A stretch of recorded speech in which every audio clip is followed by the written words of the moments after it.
क्या निकाला जाता है? रविशंकर प्रसाद आगे चल रहे हैं, आपसे बिहार से आते हैं, हमारा रविशंकर प्रसाद आगे दक्षिण दिल्ली सीट पर सही आगे। अमेठी लोकसभा सीट यूपी की ही नहीं बल्कि पूरे देश की सबसे हॉट सीटों में से एक है। यहां से बीजेपी की स्मृति ईरानी एक बार फिर से मैदान में है। अब तक हुई वोटों की गिनती में स्मृति ईरानी पीछे चल रही हैं, जबकि कांग्रेस से किशोरी लाल शर्मा 31,000 वोटों से आगे है। बात अगर 2019 के लोकसभा की करें तो 2019 के लोकसभा चुनाव में स्मृति ईरानी ने अमेठी से राहुल गांधी को हरा दिया था। इस बार राहुल अमेठी के बजाय रायबरेली से चुनावी मैदान में उतरे हैं। कांग्रेस ने अमेठी को जीतने की जिम्मेदारी गांधी परिवार के करीबी किशोरी लाल शर्मा को दी।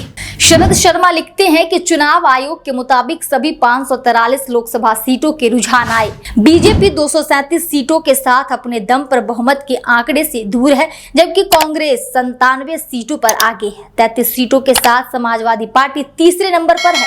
29 सीटों के साथ तृणमूल कांग्रेस चौथे नंबर पर, 21 सीटों के साथ डीएमके 5वें नंबर पर। जिन्नत सिद्दीकी लिखती हैं कि चुनाव आयोग के मुताबिक रुझानों में कौन कितने पर समझिए। BJP 232, Congress 99, Sapa 32, TMC 26, DMK 22 और जेडीयू 13, आप 5 और आरजेडी 3। ममता त्रिपाठी लिखती हैं कि उत्तर प्रदेश में मोदी सरकार के 6 मंत्री अपनी अपनी सीट पर पीछे चल रहे हैं, जिसमें सबसे ऊपर स्मृति ईरानी, कौशल किशोर, महेंद्र नाथ पांडे, अनुप्रिया पटेल, अजय मिश्रा और संजीव बालियान हैं। वहीं पत्रकार कृष्णकांत लिखते हैं कि अमेठी में किशोरी लाल शर्मा 31,000 से आगे चल रहे हैं।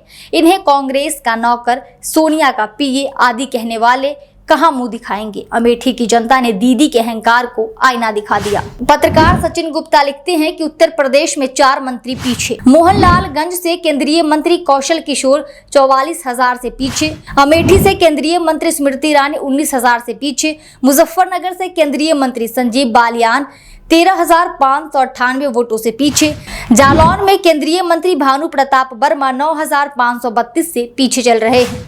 वहीं शरद शर्मा लिख रहे हैं कि उत्तर प्रदेश में बहुजन समाज पार्टी यानी बीएसपी एक बार फिर शून्य की तरफ बढ़ रही है। पिछली बार बहुजन समाज पार्टी का समाजवादी पार्टी के साथ गठबंधन हो गया था तो 10 लोकसभा सीट जीत गई थी।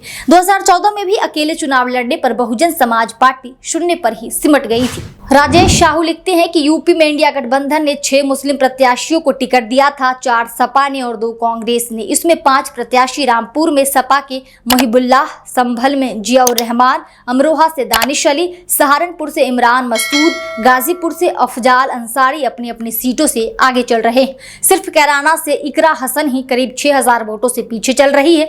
मुहिबुल्लाह इमरान की बढ़त तो करीब 50,000 वोटों से भी आगे है। जयराम रमेश लिखते हैं कि अब सभी 543 सीटों के रुझान आ गए हैं। 2 चीजें बिल्कुल स्पष्ट हैं। पहला, यह नरेंद्र मोदी के लिए एक चौंकाने वाली राजनीतिक और निर्णायक नैतिक हार होगी। दूसरा, उन्होंने एग्जिट पोल्स को जिस तरह से मैनेज करवाए थे वो बेनकाब हो गए। एग्जिट पोल के आंकड़े पूरी तरह से बनावटी थे।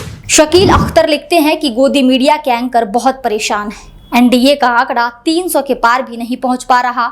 घबराहट में वो यहां तक कह रहे हैं कि यह क्या हो रहा है। हमने तो 400 पार की बात कही थी। और दूसरा बड़ा दुख की इंडिया लगातार मुकाबले में दिख रही है। मतगणना से जुड़ी हर अपडेट के लिए देखते रहिए दी कंट्राप।